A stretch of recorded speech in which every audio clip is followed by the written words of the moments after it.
அமுதான தமிழே நீ வாழி, என் ஆவியிலே கலந்து நாவினிலே தவழும் அமுதான தமிழே நீ வாழி. If I speak in English, it will reach your mind. But if I speak in Tamil, it will touch your heart. Educating the mind without educating the heart is no education at all. சொன்னவன் மேதை Aristotle. I am always particular about the last bench. You know why? The best brain of the nation may be found in the last benches of the classroom. இந்த கல்லூரியை பற்றி நான் நன்கு அறிந்தவன். 5 ஆண்டுகளுக்கு முன் இங்கு வந்து உரை நிகழ்த்தி இருக்கின்றேன். எனக்கு உங்களை பார்க்கும்போது இப்போது ஒரு ஞாபகம் வருகிறது. நேசமணி மெமோரியல் கிறிஸ்டின் கல்லூரி என்று பெயரை வைத்திருந்தால் கூட இங்கு படிக்கின்ற மாணவர்கள் கேரளத்திலிருந்தும் எல்லா கம்யூனிட்டியும் சேர்ந்தவங்க இங்கே படிக்கிறாங்கங்கிறதுக்காக இந்த சம்பவத்தை நான் சொல்கிறேன். நானும் மேதகு மனிதர் அப்துல் கலாம் அவர்களும் இது போன்றதொரு கல்லூரியிலே உரை நிகழ்த்தி விட்டு வந்து அமர்ந்தோம். ஒரு பெண் எழுந்து இந்தியாவினுடைய மிகப்பெரிய பெருமை என்ன என்று அப்துல் கலாம் அவர்களிடம் ஒரு கேள்வியை வைத்தாள். அப்போது அவர் சொன்னார், நான் இப்போது ஏற்றி வைத்தேனே குத்து விளக்கு, அது இந்துக்களினுடைய அடையாளம். அதை ஏற்றி வைக்க உபயோகித்தேனே மெழுகுவர்த்தி, அது கிறிஸ்தவர்களினுடைய அடையாளம். ஆனால் ஏற்றி வைத்த நானோ ஒரு இஸ்லாமியன். இந்த வேற்றுமையில் ஒற்றுமைதான் இந்த இந்தியாவினுடைய மாபெரும் சிறப்பு என்றார். அந்த சிறப்பை இந்த கல்லூரியிலே நான் காண்கின்றேன். ஒரு 60 ஆண்டு நிறைந்த அற்புதமான இந்த நேசமணி கல்லூரியிலே நீங்கள் எல்லோரும் இந்த அரங்கிலே உட்கார்ந்து கிட்டத்தட்ட 6 நாட்கள் மகிழ்ச்சியோடும் நெகிழ்ச்சியோடும் விழாவை கொண்டாடி கொண்டே இருக்கின்றீர்கள். இங்கு அமர்ந்திருக்கின்ற அத்துணை பிள்ளைகளும் இதற்கு அடிப்படை காரணம் என்ன என்று எப்போதாவது நீங்கள் சிந்தித்திருப்பீர்களா என்று எனக்கு தெரியவில்லை. இந்த கல்லூரியிலே நீங்கள் எந்த ஆண்டு மாணவ மாணவியாக இருந்தாலும் சரி, யூஜி படித்தாலும் சரி, பிஜி படித்தாலும் சரி, எங்களை போன்றவர்களுடைய உரைகளை, இப்படிப்பட்ட அனுபவமிக்க ஆசிரியர்களினுடைய கருத்துக்களை இளைய வயதிலே நீங்கள் உள்வாங்கிக் கொண்டு இங்கே படிப்பதற்கு என்ன காரணம்? மிக முக்கியமான காரணம் உங்களுடைய திறமையா, அறிவா, ஆற்றலா, மதிப்பெண்களா? அத்துணையும் 2ஆம் பட்சம். மூல முழு காரணம் ஒரே ஒரு காரணம்தான். என்ன தெரியுமா அது? அருமை மாணவிகளே, வயலிலும் வரப்பிலும், வெயிலிலும் மழையிலும், குளிரிலும் பனியிலும் முதுகெலும்பொடிய பாடுபடுகின்ற தந்தையையும் முழு வயிறு காணாமல் உன்னை வளர்க்கின்ற தாயையும் நீ பெற்றிருக்கின்ற காரணத்தினால் இந்த கல்லூரியிலே இந்த நேரத்திலே நீ படித்து கொண்டிருக்கிறாய் என்பதை மனதிலே பதிய வைத்துக்கொள். இதை எதற்காக சொல்லுகிறேன் தெரியுமா? உங்களை விட அறிவாளிகள், உங்களை விட திறமையானவர்கள், உங்களை விட ஆற்றல் மிகுந்தவர்கள் படிக்க வேண்டும் என்று மனம் இருந்தும் பணம் இல்லாத காரணத்தினால் பள்ளிப்படிப்பை முடித்து கல்லூரியிலே காலெடுத்து வைக்க முடியாமல் இருக்கின்ற ஆயிரக்கணக்கான இளைஞர்களையும் பெண்களையும் ஒரு முன்னாள் காவல்துறை உயர் அதிகாரியாக நான் நன்கறிவேன். ஆனால் இந்த வாய்ப்பு உங்களுக்கு கிடைத்திருக்கிறது. ஒற்றை காரணம், மாடாய் உழைத்து ஓடாய் தேய்ந்து போய் தனக்கு கிடைக்காத கல்வி தன் பிள்ளைகளுக்கு கிடைக்க வேண்டும், தான் அடையாத உயரத்தை தன் பிள்ளைகள் அடைய வேண்டும், தான் வாழாத ஒரு வாழ்க்கையை தன் பிள்ளைகள் வாழ்ந்து பார்க்க வேண்டும் என்று நினைத்து கொண்டு கண்ணீரோடும் உங்களுடைய படிப்பை மட்டுமே சிந்தித்துக் கொண்டிருக்கின்றார்களே, அந்த பெற்றோர்கள் தான். ஏன் இதை நான் குறிப்பிடுகிறேன் ஆரம்பத்திலே என்றால் காரணத்தோடு. இங்கு பேசும்போது என்னை அறிமுகப்படுத்தும் போது அழகு தமிழிலே பேராசிரியை அறிமுகப்படுத்தினார்களே, நான் உலகம் முழுவதும் சென்று உரை நிகழ்த்துபவன். நான் அறிந்த ஒற்றை உண்மை என்ன தெரியுமா? சுவிட்சர்லாந்து நாட்டிலே 2 மாதங்களுக்கு முன்னால் நானும் என்னுடைய மனைவியும் உரை நிகழ்த்துவதற்காக நான் போயிருக்கும் போது ஜூரிச்சுங்கிற ரயில்வே ஸ்டேஷனில் இறங்கின உடனே ஒரு 6 அடி உயரத்தில் ஒரு ஸ்விஸ் நேஷனல் என்னை பார்த்து கேட்டான், ஆர் யூ அன் ஏஷியன் அப்படின்னா. Yes, I am an Indian அப்படின்னா. அடுத்த வார்த்தை சொன்னா, you fellows you are living for the next generation அப்படின்னா. என்னடா இவன் பாராட்டுறானா திட்டுறானான்னு ஒரு நிமிஷம் யோசிக்கிறதுக்குள்ளே என்னோட மனைவி மெதுவாக சொன்னாங்க, அவன் கரெக்டாக தான் சொல்கிறான், பேசாமல் வாங்கினாங்க. அப்போது தான் நான் சிந்தித்து பார்த்தேன், இந்த பெற்றோர்கள் சம்பாதிப்பதிலே ஒரு 15% கூட தங்களுக்காக செலவு செய்வதில்லை. நான் அறிந்த உண்மை என்னவென்றால், தன் பிள்ளைகளினுடைய படிப்பிற்காக எதை வேண்டுமானாலும் தியாகம் செய்கின்ற பெற்றோர்கள் இங்கே இருக்கிறார்கள். இதை இப்படி சொல்ல வேண்டும் என்று விரும்புகிறேன். உலகத்திலேயே தனக்காக சமைக்காத அம்மாவும் தனக்காக சொத்து சேர்க்காத அப்பாவும் இந்தியாவை தவிர எந்த நாட்டிலும் இல்லை என்பதை நான் கண்கூடாக கண்டிருக்கின்றேன். அவர்களுடைய ஒரே ஆசை தன்னுடைய பிள்ளைகள் படித்து நல்ல நிலையை அடைய வேண்டும். இது ஒரு அறிவார்ந்த மண். மார்த்தாண்டத்திலே, இந்த கன்னியாகுமரி மாவட்டத்திலே, மாவட்டம் நிறைய பிரிஞ்சிருக்காங்க, எந்த மாவட்டத்தை சேர்ந்தது என்பது கூட எனக்கு தெரியாது. ஆனால் ஒரு அறிவார்ந்த மண்ணிலே நின்று உரை நிகழ்த்தி கொண்டிருக்கின்றேன் என்பதை மட்டும் எனக்கு தெரியும். உங்கள் இன்விடேஷனை பார்த்தோன்னா வரிசையாக டாக்டர் டாக்டர் டாக்டர் டாக்டர் டாக்டர்னா பணம் கொடுத்து வாங்குற டாக்டர் இல்லை, PhD முடிச்சு வாங்கின டாக்டர். அது ஒன்றே உதாரணம். ஆண் பிள்ளைகளை விட பெண் பிள்ளைகள் அதிகமாக இருப்பதை ஏன் குறிப்பிட்டேன் தெரியுமா? கல்வி இல்லாத பெண்கள் களர் நிலம், அந்த நிலத்திலே புல் விளையலாம், நல்ல புதல்வர்கள் விளைவதில்லை சொன்னவன் பாரதிதாசன். பெண்கட்கு கல்வி வேண்டும், குடித்தனம் பேணுதற்கே பெண்கட்கு கல்வி வேண்டும், கல்வியை பேணுதற்கே பெண்கட்கு கல்வி வேண்டும், நாட்டினை பேணுதற்கே பெண்கட்கு கல்வி வேண்டும், பிள்ளையை பேணுதற்கே என்றான் பாரதிதாசன். அதை உணர்ந்து படிக்கின்ற அதிக பெண்கள் படிக்கின்ற கல்லூரி என்ற காரணத்தினால் நான் இதனை குறிப்பிடுகின்றேன். பெற்றோர்களினுடைய பெருமையை சொல்லி நான் ஆரம்பித்ததற்கு காரணம் உண்டு நண்பர்களே. அவர்கள் உங்களிடம் எதிர்பார்ப்பது என்ன?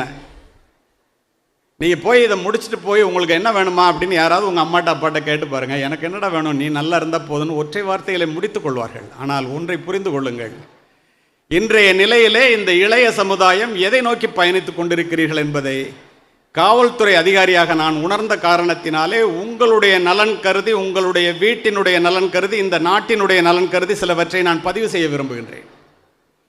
ஒரு மாதத்திற்கு முன்னால் நடந்த ஒரு உண்மை சம்பவத்தை பதிவு செய்கின்றேன்.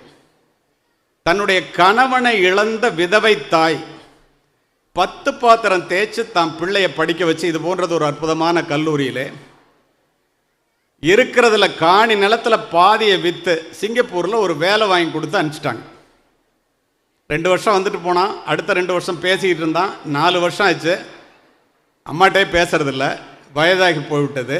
எல்லா பெற்றோர்களும் சொல்கிற மாதிரி ஃபோனில் பேசி ஏன்டா அப்படி பேசக்கூட மாட்டேங்கிற, வரமாட்டேங்கிற, முகத்தை காமிக்க மாட்டேங்கிற, அந்த தாய் சொன்னதை அப்படியே பதிவு செய்கின்றேன் உங்களுக்காகவே. இப்படி இருந்தால் எப்படிப்பா? ஒரு கல்யாணம் பண்ணிக்கடா, பேர பிள்ளையை பார்த்துட்டு செத்து போகிறேன். எல்லா பெற்றோர்களும் சொல்லுவது வயதான காலத்திலே. அவன் சொல்கிறான், அங்கேருந்து நான் இந்தியாவுக்கு வர்றேன், நான் சொல்கிறத நீ கேட்குறதா இருந்தால் நான் வந்து உன்னை பார்க்குறேங்கிறான், நீ என்ன சொன்னாலும் கேட்குறேங்கிறான். வர்றான், இந்த வீட்டை வித்துருங்கிறான், நீ என்னோட வா, நான் அங்கே வந்தோன்னே கல்யாணம் பண்ணிக்கிறேங்கிறான், நீ பேர பிள்ளையை பார்க்கலாங்கிறான். இந்த பேதை மனம், சரி ஒரு பேர பிள்ளையை பார்த்தலாம், நம்மளும் சிங்கப்பூரை பார்க்கலாம், வீட்டை போய் விற்கிறாங்க. கூட பிறந்தவன் சொல்கிறான், வீட்டை ஏமா விற்கிற அப்படின்னு. பிள்ளை பாசம் கண்ணை மறைத்ததினால் பெற்ற மனம் பித்து, பிள்ளை மனம் கல், அதை பற்றியெல்லாம் கவலைப்படல, வித்துட்டாங்க, பணத்தை வாங்கிட்டான். நண்பர்களே, காலை 7:30 மணிக்கு திருச்சி விமான நிலையத்திற்கு அழைத்து கொண்டு வந்து உட்கார வைத்து விட்டு டிக்கெட் எடுத்துகிட்டு வர்றேன்ட்டு உள்ளே போகிறோம். அங்கே எடுக்கலாமா டிக்கெட்டு, முன்னாடி ரிசர்வ் பண்ணுமா, அதெல்லாம் அந்த அம்மாவுக்கு தெரியாது. 7:30 மணிக்கு போனோம். கதையல்ல நிஜம், கூர்ந்து கவனிக்கிறீர்கள், மகிழ்ச்சி. 12:30 மணி வரைக்கும் அந்த அம்மா உட்கார்ந்த சேர்லேயே உட்காந்துருக்கு. மணிராஜன் ஒரு இமிக்ரேஷன் இன்ஸ்பெக்டர், சிசிடிவியில் பார்க்குறேன்ட்டு ஒர்க் பண்ண இன்ஸ்பெக்டர், சிசிடிவியில் பார்க்குறார். அடா ஒரு அம்மா 5.5 மணி நேரமாக உட்காந்துருக்கு, எல்லா பேசஞ்சரும் உள்ளே போகிறவன் போயிட்டான், வெளியில் போகிறவன் போயிட்டான். போய் ஏர்போர்ட் ஆஃபீஸர்கிட்ட சொல்கிறார். ஏர்போர்ட் ஆஃபீஸர் ஒரு காஃபி வாங்கிட்டு போகிறார். அந்த அம்மா சொல்லுது, என் புள்ள பசி தாங்க மாட்டாப்பா, கூட்டம் அதிகமாக இருக்க போல் இருக்கு, டிக்கெட் எடுக்கிறதுக்கு உள்ளே நிற்கிறான், அந்த காஃபியை கொண்டு போய் அவன்கிட்ட கொடுங்க, சண்முக சுந்தரம் பேருங்க. செக் பண்ணி பார்த்தா அவன் 9:30 மணிக்கு ஃப்ளைட்டில் ஏறி 12:30 மணிக்கு சிங்கப்பூரே போய் சேர்ந்துட்டான். அம்மாவை ஏமாற்றிட்டு வெளியில் உட்கார வச்சுட்டு டிக்கெட் எடுத்துகிட்டு வரேன். பெற்ற தாயை, கணவன் இல்லாமல் 10 பாத்திரம் தேய்த்து பெற்ற தாயை தான் ஏமாற்றப்பட்டோம் என்பதை அறிந்த அந்த தாய் தன்னுடைய வாழ்க்கையை எப்படி முடித்து கொண்டாள் என்றால் நீங்கள் யாரும் தாங்க மாட்டீர்கள். இதற்காகவா உங்களை படிக்க வைக்கிறார்கள்? இதற்காகவா உங்களை வளர்க்கிறார்கள்? இதற்காகவா இந்த பாடுபடுகிறார்கள்? எல்லோருக்கும் பாசம் உண்டு, நேசம் உண்டு என்பதை நான் அறிந்தவன். அதனால தான் இவ்வளோ அமைதியாக கேட்குறீங்க. ஒன்றை தெரிந்து கொள்ளுங்கள், தாயிலிருந்து தான் தலைமுறை தொடங்குகிறது. நான் ஆரம்பிக்கும் போதே பெற்றோர்களை பற்றி ஆரம்பிக்க வேண்டும் என்ற ஒரு முடிவோடு உள்ளே நுழைந்தேன். தலைமுறை மாற்றத்தை உருவாக்கக்கூடிய தகுதி படைத்தவள் இந்த உலகத்தில் தாய் மட்டுமே. மாதா வயிறறிய வாழா ஒரு நாளும் என்கிறார் வாரியார். மாதாவை ஒரு நாளும் மறக்க வேண்டாம் உலக நீதி. அன்னையும் பிதாவும் முன்னறி தெய்வம் கொன்றை வேந்தன். யார் இல்லை என்றால் இந்த உலகத்தில் நீ பிரவேசித்திருக்கவே முடியாதோ, யாரை இழந்து விட்டால் நீ திரும்ப பெற முடியாதோ அவளுடைய பெயர் தானடா தாய். விவேகானந்தர். பலவீனத்திலும் பலவீனமாக உன்னை 10 மாதம் சுமந்து நீ பிறப்பதற்கு முன்பே உனக்காக இறைவனிடத்திலே வேண்டிய ஒரே ஒரு உன்னதமான ஜீவன் இந்த உலகத்தில் உண்டென்றால் அது உன்னை பெற்ற தாயை தவிர வேறு யாரும் இல்லை என்று சொன்னவர் நபிகள் நாயகம். உன் தாயையும் தந்தையையும் கனம் பண்ணுவாயாக. பைபிள். என்னுடைய நல்ல குணங்கள் எல்லாவற்றுக்கும் காரணம் என்னை பெற்றெடுத்த தாயை ஆபிரகாம் லிங்கன். சிந்தித்து பாருங்கள், உண்மையா இல்லையா என்று. ஏன் இப்படி இந்த சமுதாயம் மாறி போனது? நீங்கள் சூடிடும் மணிகள் அவர்கள் வியர்வையின் துளிகள். தாயினுடைய உழைப்பிலே வளர்கிறோம், தந்தையினுடைய வியர்வையிலே உயர்கிறோம். அவர்கள் சேற்றிலே கால் வைத்ததனால்தான் நீங்கள் சோற்றிலேயே கை வைக்கின்றீர்கள். தாயை போற்றி வீழ்ந்தவனும் இல்லை, தாயை தூற்றி வாழ்ந்தவனும் இல்லை. உண்டாக்கி பாலூட்டி வளர்த்த தாயை உமையவள் என்று உணரீரோ, உணர்ச்சி கட்டீர் என்பான் பாரதி. கண்ணை விளக்காக்கி கையை தொட்டிலாக்கி இரத்தத்தை பாலாக்கி வளர்ப்பவள் உன்னுடைய தாய். நீங்கள் சிந்தித்து பாருங்களேன். ஓலை குடிசையிலே ஒழுகும் மழை நீரை குழந்தை மேல் படாமல் காப்பதற்காக ஒவ்வொரு தாயும் தன்னுடைய உடலை கூடாரமாக்குகிறாள். நாம் நனைந்திருப்போம். மழை நீரால் அல்ல, தாயினுடைய கண்ணீரால். வரப்பிலே புல்லறுத்து வயலிலே களையெடுத்து கையிலே வடிகின்ற இரத்தத்தை பற்றி கவலைப்படாமல், என்னுடைய தாய் என்னை படிக்க வைத்த காரணத்தினால், நானும் படித்த காரணத்தினால் முன்னாள் காவல்துறை உயர் அதிகாரியாகவும் இந்நாள் நாடறிந்த பேச்சாளனாகவும் உங்கள் முன் நிற்கின்றேன் என்றால் அத்துணை பெருமையும் என்னை பெற்று வளர்த்த ஏழை தாய் தந்தையரே சேரும். இதில் எந்த விதமான மாற்றமும் இல்லையே. இதுதானே உண்மை. சிந்தித்து பாருங்கள். வீட்டிலே சோறு சூடாக இருந்தால் அப்பா சாப்பிடுவார். சோறு நன்றாக இருந்தால் நீங்கள் எல்லாம் சாப்பிடுவீர்கள். சோறு மிச்சம் இருந்தால் மட்டுமே உன்னை பெற்ற அம்மா சாப்பிடுவாள். யோசித்து பாருங்கள். எல்லாம் உணர்ச்சி பூர்வமாயிட்டீங்கன்னு எனக்கு தெரியுது. வெளியிலே போய்விட்டு வீட்டிற்கு வருகின்ற பெண் மழையிலே நனைந்து வந்தால் கொடை எடுத்துகிட்டு போயிடக்கூடாதாம்மான்னு அப்பா கேட்பார்.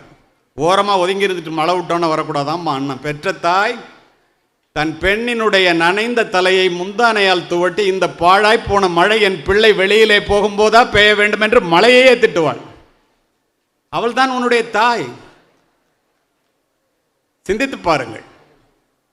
கோடிக்கணக்கான யூதர்களை கொன்று குவித்த ஹிட்லர் கூட 2ஆம் உலகப் போருக்கு பின் தன்னைத்தானே துப்பாக்கியால் சுட்டுக்கொண்டு இறக்க வேண்டும் என்று நினைத்த போது என்ன செய்தான் தெரியுமா? அருமை பெற்றோர்களே, அருமை மாணவ செல்வங்களே, அருமை ஆசிரிய பெருமக்களே, தன் தாயினுடைய புகைப்படத்தை எடுத்து நெஞ்சிலே வைத்து மார்பிலே அணைத்தபடி துப்பாக்கியால் சுட்டுக்கொண்டு இறந்து கிடந்தான் என்கிறது உண்மையான வரலாறு. இதே தமிழகத்திலே தஞ்சை மாவட்டத்திலே பூம்புகார் நகரத்திலே நடந்த ஒரு உண்மையை சொல்லுகிறேன். சோழ பேரரசனுக்கே கடன் கொடுக்கும் அளவிற்கு பணக்காரர் பட்டினத்தார். தமிழ் நல்லா புரிஞ்சுக்கிறீங்க, அதனால இதெல்லாம் சொல்றேன். என்ன செய்தார் தெரியுமா? அவ்வளவு சொத்தையும் தூக்கி எறிந்து விட்டு துறவு கோலம் பூண்டார். மக்கள் மரித்தார்கள், கவலைப்படவில்லை. மனைவி மரித்தால் கவலைப்படவில்லை. பெற்ற தாய் வந்து நின்றார். அப்படியே நின்றார். தாயே, துறவு கோலம் வேண்டாம் என்று சொல்லிவிடாதே. நீ எதற்காக என்னை மறிக்கின்றாய் என்று நான் அறிவேன். உன்னுடைய ஒரே பிள்ளை நான். உனக்கு ஈமக்கிரியை செய்யாமல் இந்த பட்டினத்தார் பூம்புகார் நகரை விட்டு போக மாட்டேன், இது சத்தியம் என்று தாய்க்கு சத்தியம் செய்து கொடுத்தவர் பூம்புகாரிலே சத்திரத்திலே தங்கி பிச்சை எடுத்து உண்டார்.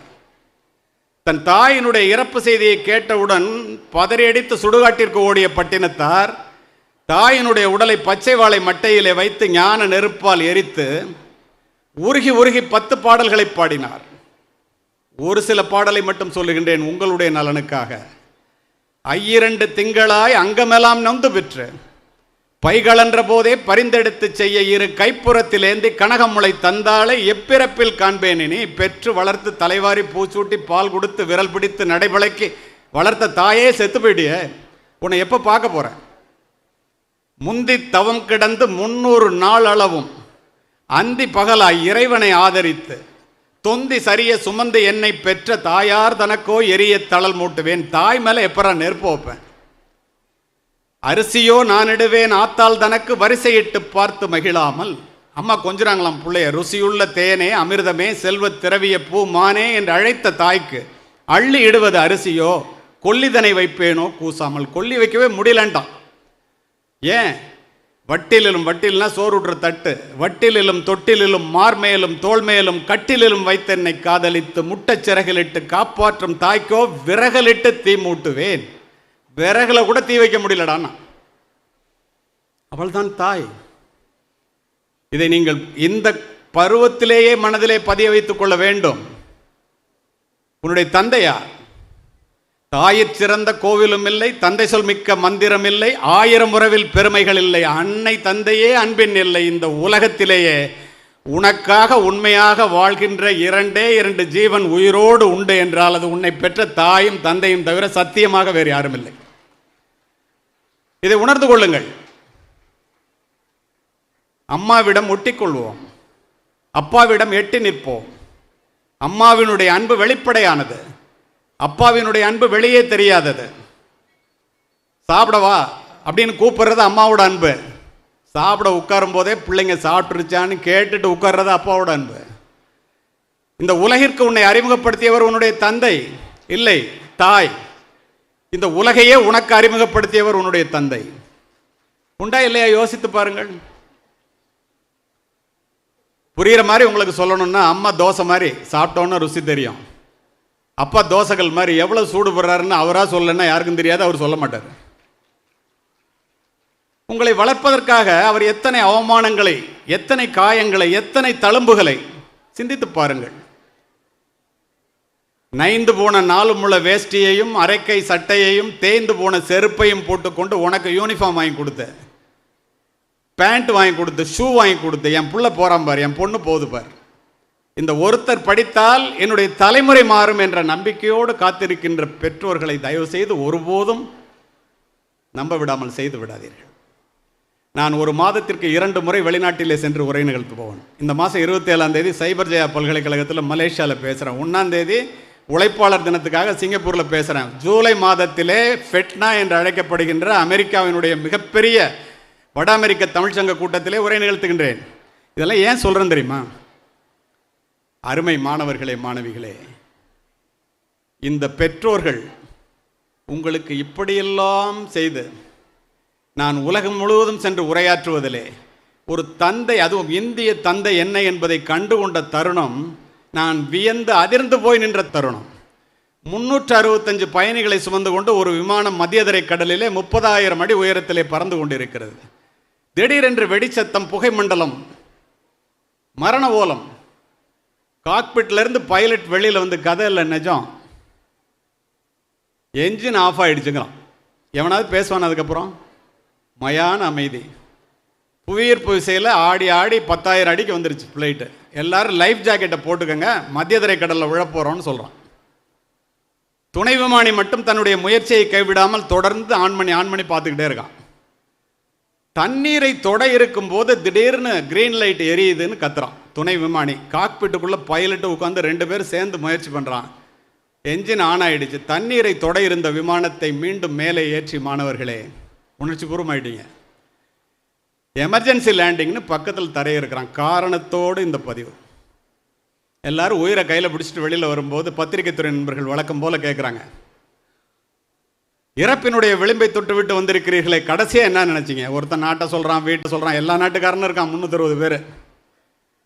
மனைவியை சொல்கிறான், பேங்க் பேலன்ஸை சொல்கிறான். அருமை மாணவர்களே, மாணவிகளே, குறிப்பாக என்னுடைய பெண்ணுக்கு திருமணம் முடியவில்லை, என்னுடைய பிள்ளைக்கு வேலை கிடைக்கவில்லை, என்னுடைய பிள்ளைகளை அனாதையாக விட்டுவிட்டு இறக்கப் போகிறோமே என்று கதறி கதறி அழுதேன் என்று பதிவு செய்த 11 பேரும் இந்திய தந்தைகள் என்பதை மனதிலே பதிய வைத்துக் கொள்ளும். இதுதான் உன்னோட அம்மா, இதுதான் உன்னோட அப்பா. எப்படி நடக்கணுங்கிறத நீ முடிவு பண்ணிக்க.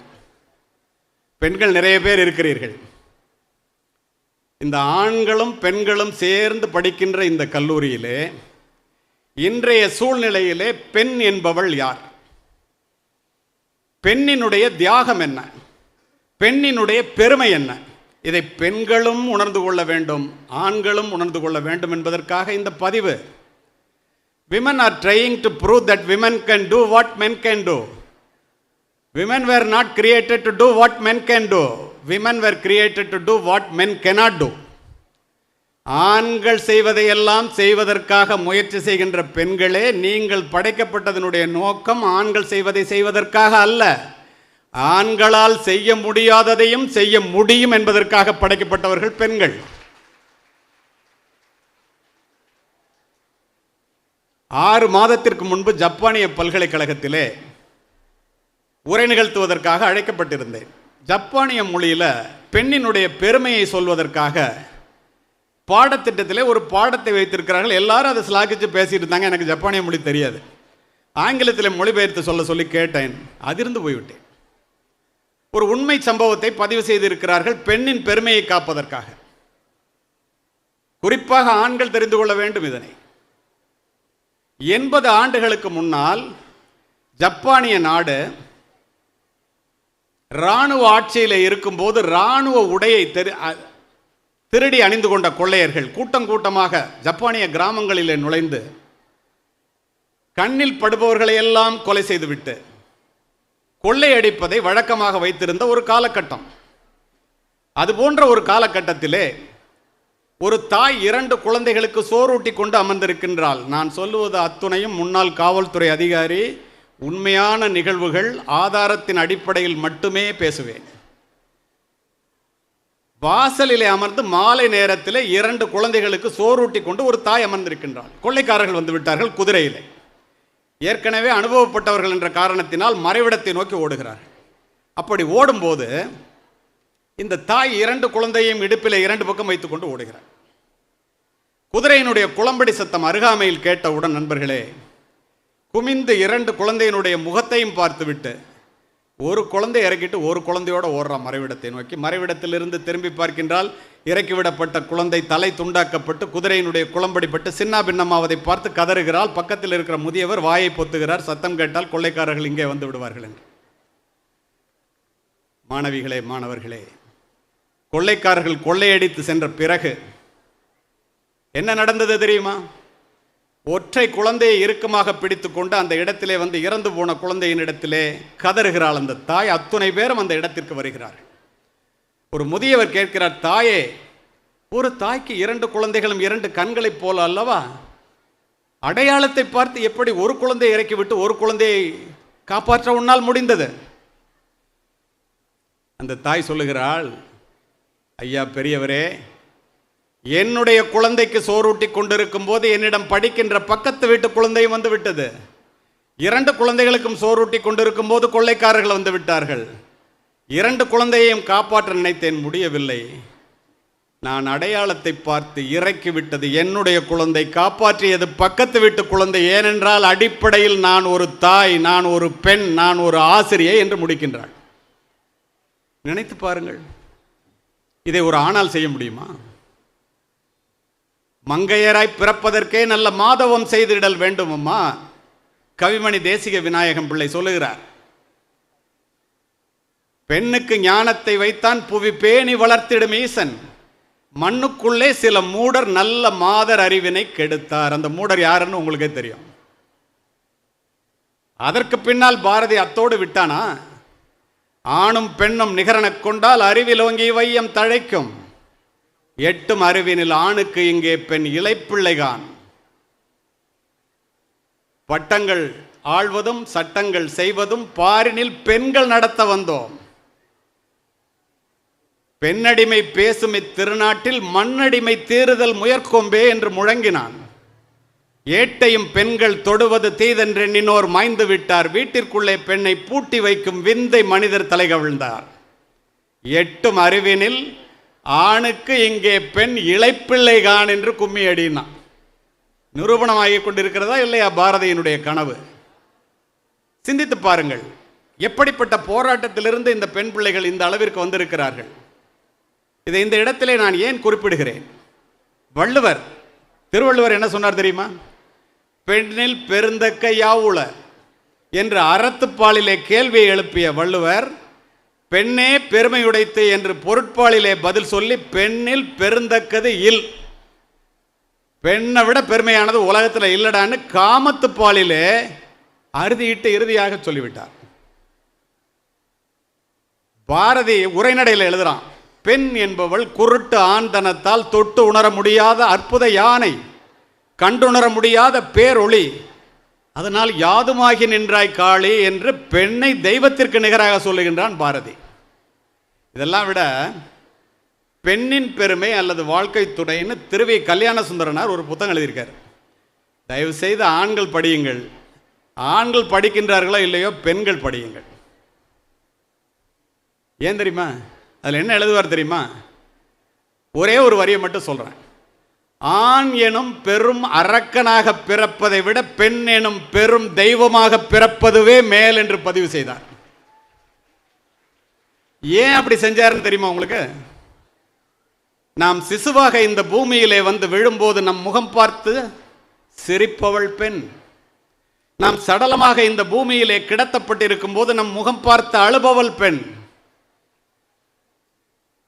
பெண்ணிடத்தில் பிறக்கிறோம், பெண்ணிடம் பால் குடித்து வளர்கிறோம், பெண்ணுடன் பிறந்து பேருவகை அடைகிறோம், பெண்ணை மனைவியாக்கி மகிழ்கிறோம், பெண் பிள்ளையை பெற்று பெருமகிழ்ச்சி அடைகிறோம்.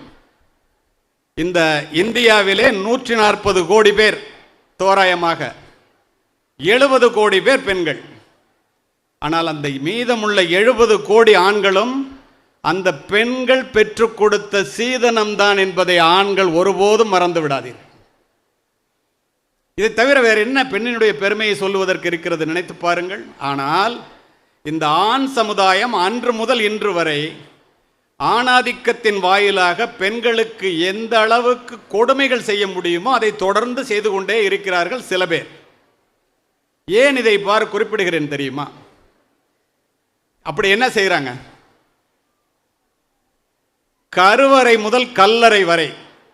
ஏன் அப்படி சொல்லுகிறேன் தெரியுமா?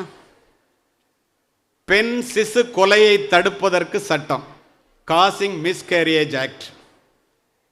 பெண் பிள்ளைகளை பாலியல் பலாத்காரத்திற்கு உட்படுத்துவதை தடுப்பதற்கு ரீசெண்டாக போட்ட போஸ்கோ சட்டம்.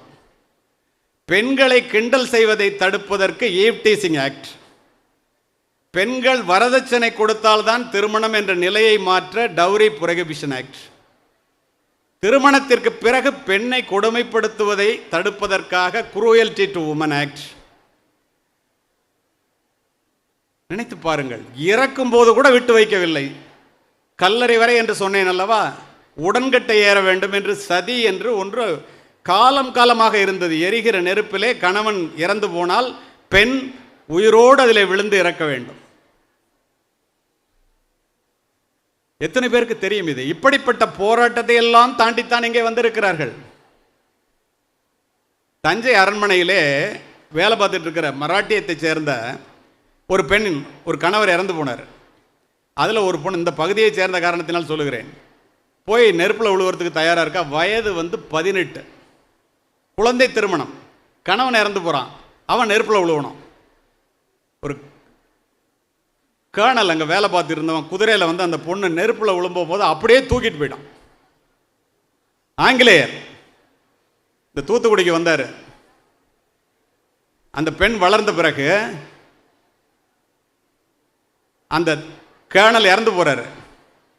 இன்று எங்கு பார்த்தாலும் சிஎஸ்ஐ பள்ளிகள் எல்லாம் இருக்கிறது அல்லவா? பாப்பாத்தி கிணறுன்னு ஒரு கிணறு இன்னும் இருக்காங்க பாளையங்கோட்டையில். தென்னிந்திய திருச்சபையினுடைய சரித்திரத்தை எழுதினால் அந்த மேனகா என்று முதலில் பெயர் கொண்டு அதற்கு பிறகு மோனிகா என்று கிறிஸ்தவன் மாறிய பிறகு மாற்றிக்கொண்ட அந்த பெண்ணினுடைய சரித்திரத்தை தொடாமல் யாராலும் எழுதவே முடியாது. இத்துணை கொடுமைகளை எல்லாம் தாண்டித்தான் இந்த பெண்கள் இப்போது இங்கே படிக்க வந்து நேசமணி காலேஜில் வந்து இத்துணை 1000 பேர் உங்களை விட அதிகமாக படிக்கின்றார்கள். இதை சொல்வதற்கு காரணம் நண்பர்களே, விலங்குகள் கூட தன்னுடைய வயிற்றிலே இருக்கின்ற குட்டி ஆணா பெண்ணா என்று பார்த்து கொலை செய்ய முயற்சிப்பதில்லை. ஜனாதிபதி KR நாராயணன் அவர்கள் சுதந்திர தின விழா உரையிலே இந்த கேரளத்திலிருந்து சென்றவர் அற்புதமாக ஒன்றை பதிவு செய்தார். உலகத்திலேயே உன்னதமான இடம் தாயினுடைய கருவறை. ஆனால் இந்திய பெண்களுக்கு அந்த தாயினுடைய கருவறை கூட பாதுகாப்பானதாக இல்லைன்னார். நினைத்து பாருங்கள். களைத்தும் கரைத்தும் அழைத்தது போக, முழு நெல் கொடுத்தது போக, இத்துணையும் மீறித்தானே இத்துணை கோடி பெண்கள்.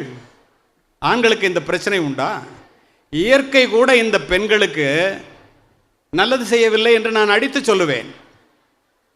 ஏன் அப்படி சொல்லுகிறேன் தெரியுமா? இந்த நேரத்தில் பெண்களும் ஆண்களும் அதை உணரையா. கல்லூரியில் படிக்கும்போது இதெல்லாம் தெரிஞ்சுக்கலன்னா எப்போ தெரிஞ்சுக்க போறீங்க? ஏன் அப்படி சொல்றேன்? இயற்கை கூட உதவி செய்யவில்லை என்று. பதின் பருவத்திலே ஆண்களுக்கு உடலிலும் மனதிலும் சிற்சில மாற்றங்களை மட்டும் உண்டாக்குகின்ற இந்த இயற்கை பெண்களுக்கு உடலிலும் மனதிலும் மிகப்பெரிய மாற்றங்களை உருவாக்குகிறது. அதை தாண்டி அந்த பெண் தன் மனதையும் உடலையும் சரிப்படுத்தி வெளியில் வருவதற்குள் போதும் போதும் என்றாகிவிடுகிறது. திருமணம் என்ற பெயரின் காரணமாக, இயற்கையின் காரணமாக 25 ஆண்டுகள் ஒரு இடத்திலே வேர்பிடித்து வளர்ந்த ஒரு மரத்தை உயிரோடு தோண்டி எடுத்துக்கொண்டு போய் வேறு இடத்தில் நட்டால் அது வேர்பிடிப்பதற்கு புது இடத்திலே என்ன பாடுபடுமோ அதை போல ஒரு பெண் திருமணம் என்ற பெயரிலே புகுந்த வீட்டிற்குள் நுழைகிறாள். அந்த இடத்திலே அவர் வேர்பிடித்து அத்துணை பேரையும் நிறைவு பண்ணி வாழ்வதற்குள் அவர் படுகின்ற பாடு கொஞ்ச நெஞ்சமல்ல. குழந்தை பேற்றுக்காக திறக்கப்படுகின்ற அவருடைய வயிறு அவருடைய உடல்நிலையை புரட்டி போட்டு விடுகிறது. மேனோபாஸ் பீரியட் என்று சொல்லக்கூடிய 50 தாண்டும் போது உடலும் மனமும் அவளை விட்டு தன்னால் நழுவி போகிறது. அதை கட்டுப்படுத்துவதற்குள் அவர் படுகின்ற பாடு பேர் கொஞ்ச நெஞ்சமல்ல. வயதான காலத்திலே மார்பக புற்றுநோய், கருப்பை புற்றுநோய் என்ற ஆண்களுக்கு சம்பந்தமே இல்லாத அந்த புற்றுநோய்கள், ஹீமோதெரபி, ரேடியோதெரபி, அதற்குரிய கடுமையான சிகிச்சை முறைகள் அத்துணையையும் ஒரு இருமல் தும்மலை போல் கடந்து இந்த ஆண் வர்க்கத்தை உயிர்ப்பதற்காக உயிர் பிழைத்தவள் போலவே வாழ்ந்து கொண்டிருக்கின்றாள். நான் நினைப்பதுண்டு, பௌராணிக் கதைகள் என்ற ஒரு கதைகளிலே பெலிகான் பறவை என்று ஒன்று வரும். அது தன்னுடைய குஞ்சுகளுக்கு இரை கிடைக்காத போது தன்னுடைய அலகினால் தன் நெஞ்சை கீறி அதில் வடிகின்ற இரத்தத்தை பிடித்து குஞ்சுகளுக்கு ஊட்டி குஞ்சுகள் பசியாறுவதை பார்த்து தன்னுடைய வலியையும் தன்னுடைய பசியையும் தீர்த்து கொள்ளுமா. ஒவ்வொரு வீட்டிலும் மனைவி என்ற பெயரிலோ தாய் என்ற பெயரிலோ ஒரு பெண் இருக்கிறதுனால தான் இந்த உலகம் உருண்டு கொண்டிருக்கிறது என்பதை தயவு செய்து ஒருபோதும் மறந்து விடாதீர்கள். இது நான் உங்களுக்கு சொல்ல வருகின்ற முக்கியமான செய்தி. இது ஒரு பெண் தனியாக ஒரு ஆணை பார்க்கும்போது அந்த பெண்ணுக்கு மனதிலே நம்பிக்கை வர வேண்டுமே ஒழிய பயம் வரக்கூடாது. குடும்பம் என்பது என்ன? ஆண்டாண்டு காலமாக வந்த ஜென்மமாக வந்த ஒரு பந்தம், தலைமுறை தலைமுறையாக வருகின்ற ஒரு உறவு. மங்களம் என்ப மனைமாட்சி மற்றதன் நன்கலன் நன்மக்கள் பேருங்கிறார் வள்ளுவர். அன்பு மரணம் உடைத்தாய் நில்வாழ்க்கை பண்பும் பயனும் அதுன்னு பத்திரிகையில் போடுறோம். வையத்துள் வாழ்வாங்கு வாழ்வார் வானுரையும் தெய்வத்துள் வைக்கப்படும்னா. நல்ல கணவன் மனைவியா குழந்தைங்களோட அந்த உலகத்தில் வாழ்றவங்க தெய்வத்தை கூட, அந்த மாதிரி தெய்வத்துக்கு கூட நல்ல வாழ்க்கை அமையலையாம். இதெல்லாம் ஏன் சொன்னார்கள் தெரியுமா? நம்முடைய குடும்ப மகிமை அது. எப்படி ஒரு தூக்கணாங்குருவியினுடைய கூடு என்பது அந்த ஒற்றை குருவியினுடைய அறிவோ ஆற்றலோ அல்ல. மூதாதைய குருவிகளிடமிருந்து எந்த மரத்தின் நாரை உரிக்க வேண்டும், எப்படி அதை பின்ன வேண்டும், குஞ்சு பொரிப்பதற்கு ஒரு அறை, கூடி வாழ்வதற்கு ஒரு அறை, தலைகீழாக தொங்கும். புயலிலும் சுனாமி வந்தால் கூட ஒரு முட்டை கூட கீழே உள்ளாது, தலைகீழாக தொங்கும். எப்படி இது? அந்த ஒற்றை குருவியினுடைய அறிவா, அனுபவமா? இல்லையே. மூதாதைய குருவிகளிலிருந்து கற்றுக்கொண்டதல்லவா? அதை போல இந்த கணவன் மனைவி உறவு முறை, குடும்ப முறை என்பது ஆயிரம் ஆண்டுகளாக, ஆயிரங்காலத்து பயிர்னு ஏன் சொல்கிறோம்? பரீட்சித்து பார்க்கப்பட்டு எல்லாவற்றையும் விட ஒரு கம்யூனிஸ்ட் ஆட்சி, சோசியலிஸ்ட் ஆட்சி, மன்னர் ஆட்சி, சர்வாதிகார ஆட்சி எல்லாத்தையும் பார்த்துட்டு ஜனநாயக ஆட்சி தான் சிறந்ததுன்னு எல்லாருமே ஜனநாயகத்தை நோக்கி ஓடுகிறார்கள் அல்லவா எல்லா நாடும். அதுபோல இந்த குடும்ப முறை தான் சிறந்தது. ஏன்? முதியவர்களுக்கு பாதுகாப்பு, பிள்ளைகளுக்கு பாதுகாப்பு, பெண்களுக்கு பாதுகாப்பு, உங்களை போன்ற ஆண்களுக்கும் பாதுகாப்பு.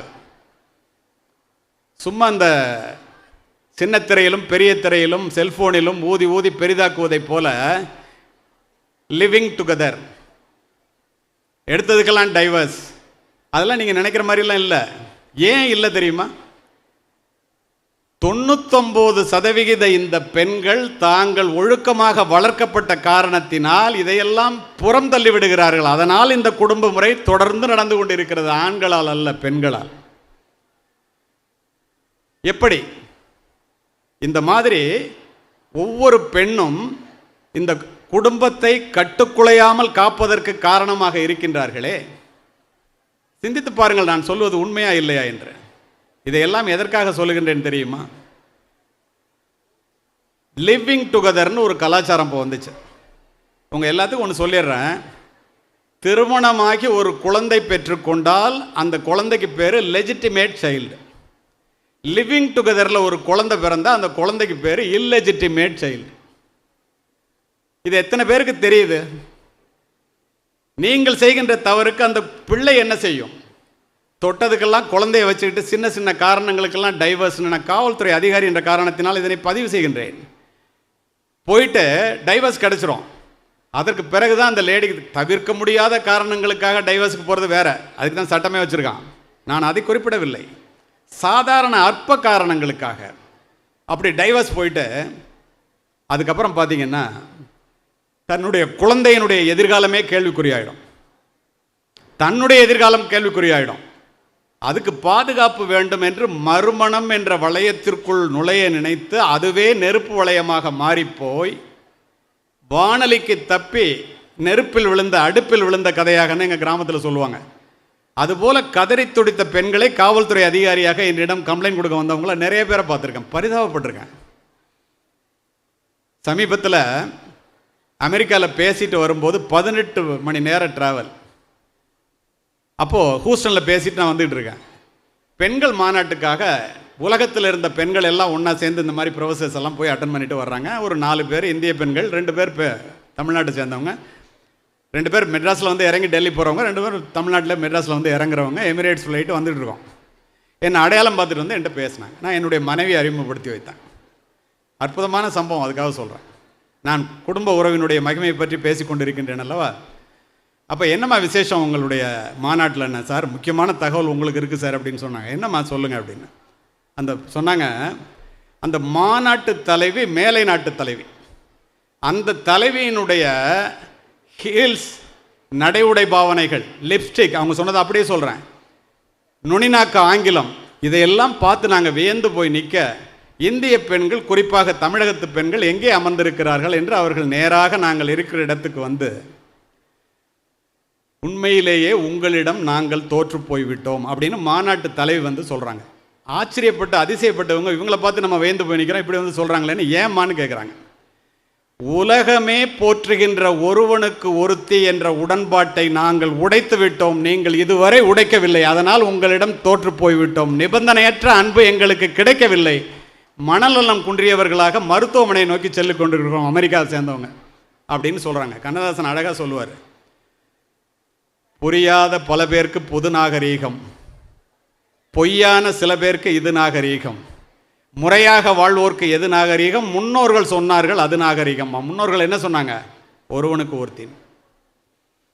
இந்த குடும்ப உறவை பற்றியும் தாயினுடைய பெருமையை பற்றியும் தந்தையினுடைய பெருமையை பற்றியும் நான் உங்களுக்கு சொன்னதற்கு காரணம், இந்த தலைமுறை பெற்றோர்களினுடைய பெருமை புரியாத, மனைவியினுடைய அருமை தெரியாத பிள்ளைகளாக வளர்ந்துவிடக் கூடாது என்ற ஒற்றை காரணம்தான். சரி, கல்லூரியில் நின்று பேசிகிட்டு இருக்கேன். அருமை மாணவிகளே, மாணவர்களே, படித்தவர்கள் படிக்காதவர்கள், ஏழைகள் பணக்காரர்கள், உயர்ந்தவர்கள் தாழ்ந்தவர்கள், யாராக இருந்தாலும் ஒருவரை ஒருவர் பார்க்கும்போது கேட்கின்ற முதல் கேள்வி என்ன? பொண்ணு என்ன படிக்குது, புள்ள என்ன படிக்குது, எந்த காலேஜில் படிக்குது, நேசமணி மெமோரியல் கிறிஸ்டின் காலேஜ்லையா, எப்படி படிக்குது என்பது தானே ஒழிய, பணத்தை தேடி ஓடிக்கொண்டிருக்கின்ற இந்த காலகட்டத்தில் எவ்வளவு பணம் வச்சுருக்கீங்கன்னு யாரையும் கேட்குறதே இல்லை. ஏன்? கல்வி அவ்வளவு சிறந்ததா? நிச்சயமாக. எப்படி? கல்வி ஏழைகளுக்கு செல்வம், செல்வர்களுக்கு அணிகலன், வீட்டிற்கு விளக்கு, நாட்டிற்கு நன்மை, பெண்களுக்கு பாதுகாப்பு, ஆண்களுக்கு வாழ்க்கையே அதுதான். அப்படியா? கல்வி அவ்வளோ சிறப்பா? பணத்தை விட கல்வி பெருசா? எப்படி பெருசு தெரியுமா? நான் அப்படியே சொல்லி கடந்து செல்பவன் அல்ல. வெள்ளத்தால் போகாது, வெண்தணலால் வேகாது, வேந்தராலும் கொள்ளத்தான் இயலாது, கொடுத்தாலும் நிறைவின்றி குறையாது. விவேக சிந்தாமணி பாட்டு, பெரிய பாட்டு, உங்களுக்காக 4 வரியை சொல்கிறேன் நேரம் கருதி. பணம் கொடுக்க கொடுக்க குறையுண்டா, கல்வி கொடுக்க கொடுக்க வளருண்டான்ட்டான். அது மட்டுமா? ஏன் அப்படி சொன்னாங்க? இந்த உலகத்திலே நீ நம்பிக்கை நிறைந்த பயணத்தை முன்னெடுத்து செல்ல வேண்டும் என்றால் கல்வி ஒன்றுதான் அதை உனக்கு கொடுக்க முடியும். நீ படிக்கின்ற மாணவனையோ மாணவியையோ மட்டுமின்றி உன்னுடைய வீட்டையும் இந்த நாட்டையும் உயர்த்தக்கூடியது கல்வி. நீ எத்தனை பெரிய கோடீஸ்வரனுக்கு மகனாக பிறந்தாலும் பெற்றோர்களிடமிருந்து சொத்தை பெறுவதைப் போல கல்வியின் மூலம் பெறுகின்ற அறிவினை எந்த கொம்பனாலும் பெற்றோர்களிடமிருந்து பெற முடியாது. இன்னும் புரியும்படியாக சொல்ல வேண்டும் என்றால், இந்த காட்டை நீ வச்சுக்க, இந்த வீட்டை நீ வச்சுக்க, இந்த பேங்க் பேலன்ஸ் நீ வச்சுக்கன்னு 3 பிள்ளைங்களை அழைச்சி பிரித்து கொடுக்கலாம். இந்த பிஏவை நீ வச்சுக்க, இந்த எம்ஏவை நீ வச்சுக்க, இந்த பிஹெச்டியை நீ வச்சுக்கன்னு யாராவது கொடுக்க முடியுமா? அதுதான் கல்வியினுடைய சிறப்பு. அதை நீ படித்துத்தான் பெற முடியும். அதுதான் உன்னுடைய பொறுப்பு. அப்படி என்றால் இந்த கல்வி எத்தனை உயர்ந்தது என்று பாருங்கள். ரஷ்ய புரட்சிக்கு பிறகு செஞ்சதுக்கத்தில் நின்று லெனின் உரை நிகழ்த்தி கொண்டிருந்தான். கூடியிருக்கின்ற மக்களை பார்த்து லெனின் அறைகூவல் விடுத்தான். இங்கே இருக்கின்ற உங்களுக்கு 3 கடமைகள். இதை மட்டும் செஞ்சிட்டிங்கன்னா அமெரிக்காவை விட பெரிய வல்லரசாக மாற்றி காமிக்கிறான். இந்த நேசமணி அவர்கள் இந்த கல்லூரியை ஆரம்பிக்கும் போது இப்படி ஒரு மிகப்பெரிய பிக் தாட்டும்பாங்கல்ல, அப்படி ஆரம்பித்ததால் தான் இன்றைக்கு நான் 3700 பேர் இங்கே படிக்கிறீங்க. அவன் என்ன சொன்னான் தெரியுமா? ஏன் அதை கம்பேர் பண்ணுறேன் தெரியுமா? ஒரு பெரியவர் இருந்துச்சு, மொதல் கடமை சொல்லுங்கள், அமெரிக்காவை விட நம்ம வல்லரசு ஆகணும், ஒன்றுபட்ட ரஷ்யாவாக இருக்கும்போது கேட்குறான், படியுங்கள்னா. ஒரு பெண் எழுந்து 2வது கடமை எங்களுக்கு படியுங்கள்னா. ஒரு இளைஞன் எழுந்து 3வது கடமை எங்களுக்கு படியுங்கள்னே சொன்னான். ஏன்?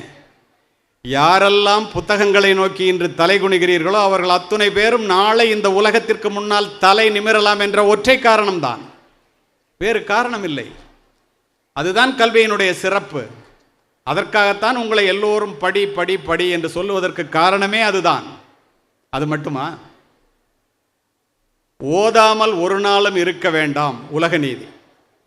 இளமையில் கல் ஆத்திச்சுடி, தமிழ் நல்ல புரியும். சுருங்க சொல்லி விளங்க வைப்பதிலே தமிழ் மொழிக்கும் தமிழனுக்கும் நிகர் உலகில் எங்குமே இல்லை. ஏன் அப்படி சொல்கிறேன் தெரியுமா?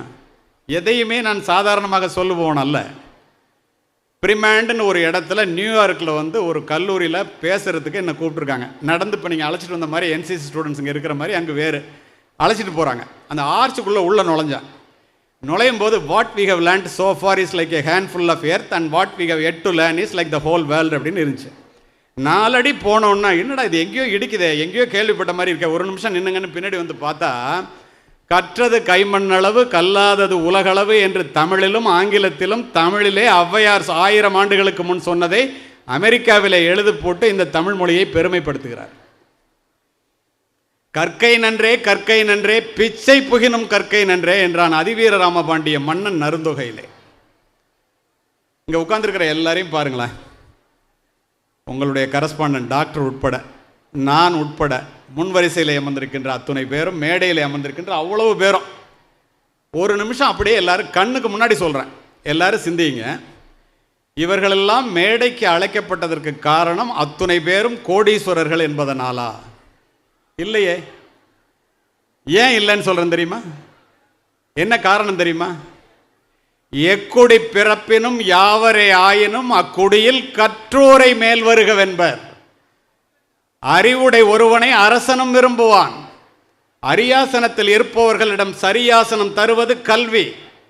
வேற்றுமை தெரிந்த நாற்பால் உள்ளும் கீழ்ப்பால் ஒருவன் கற்பின் மேல்பால் ஒருவனும் அவன்கட்படுமே ஆரியப்படை கடந்த நெடுஞ்செழியன் புறநானூற்றிலே. ஜாதி மதம் ஒன்றும் கிடையாதுடா, நீ படிச்சுட்டேன்னா உன்னை மேடைக்கு வான்னு கூப்பிட்டே ஆகணும். அதுதான் கல்வி. மன்னரும் மாசர கற்றோனும் சீர்தூக்கின் மன்னரில் கற்றோன் சிறப்புடையோன்.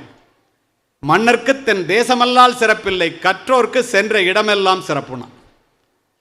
உங்கள் அப்பா அம்மா உங்களுக்கு சொல்கிற மாதிரி 5ஆம் வகுப்பு மட்டுமே படித்த என்னுடைய ஏழை தந்தை உங்களை மாதிரி நான் காலேஜில் படிக்கும்போது சொல்லுவாங்க, எங்களுக்கு தான் படிக்கிறதுக்கு பணம் இல்லைப்பா, வாய்ப்பு இல்லை, ஏழதை பிறந்துட்டேன்டா, கொஞ்சம் கஷ்டப்பட்டு பணம் வருதுடா, தயவுசெய்து படிச்சிடறாம்பாங்க. பெற்ற அப்பா சொல்கிறாங்களேன்னு நானும் படித்தேன்.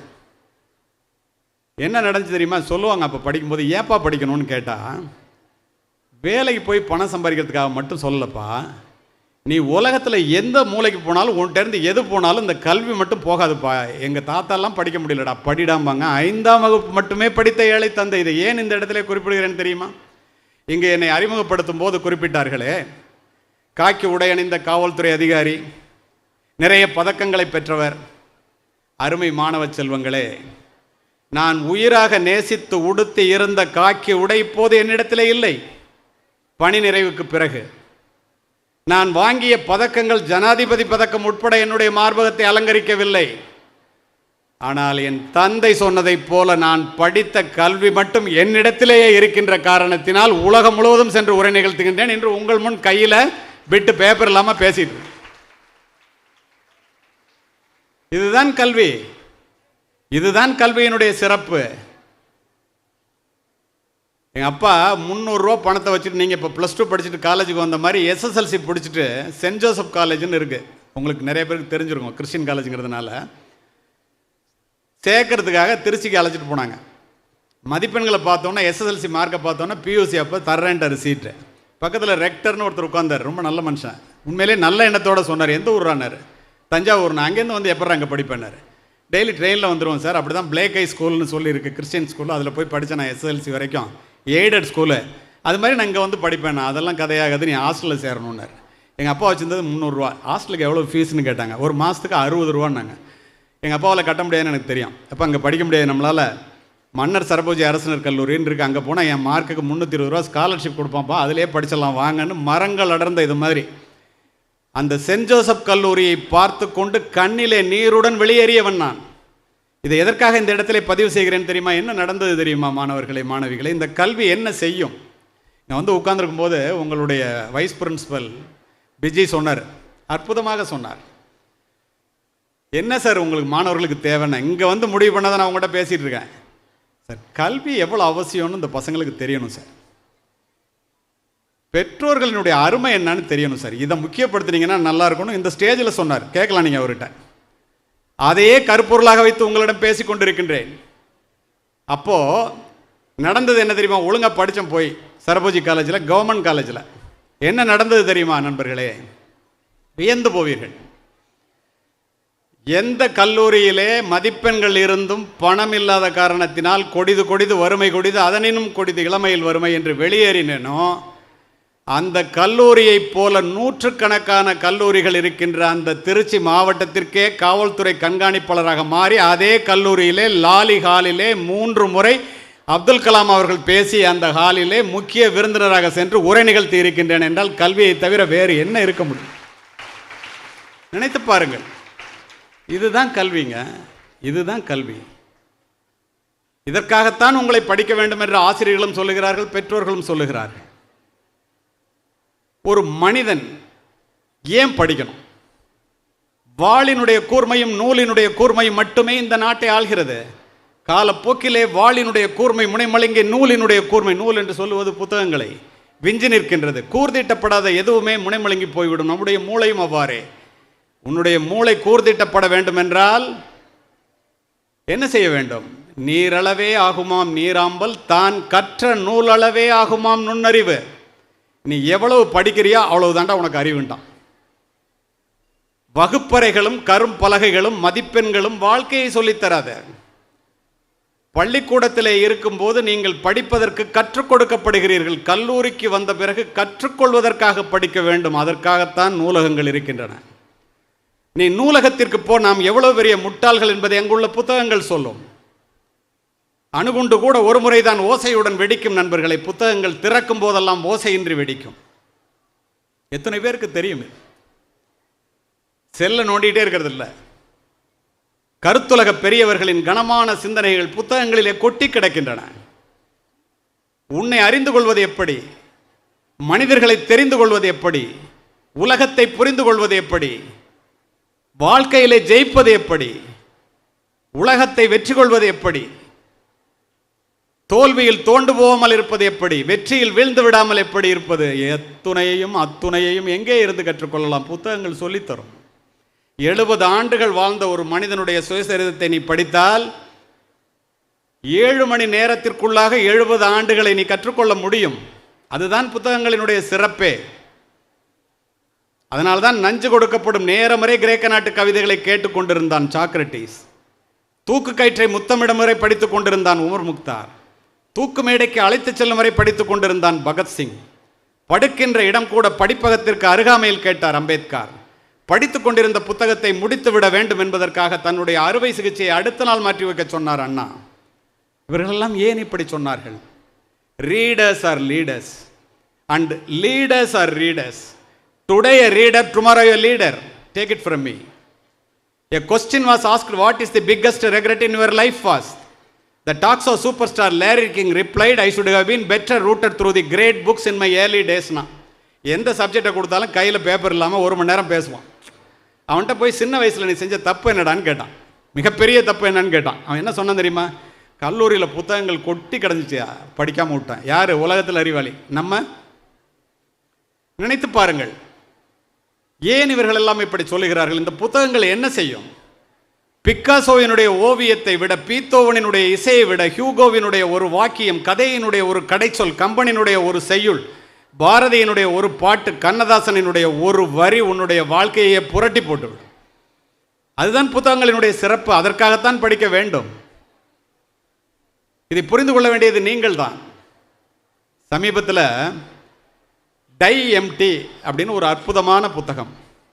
இதில் என்னன்னா, இந்த மாதிரி இந்த புத்தகங்களை இப்படியே நான் சொல்லிட்டு வரேன், படிங்க படிங்கன்னு. ஒரு அற்புதமான புத்தகம் டை எம்டி.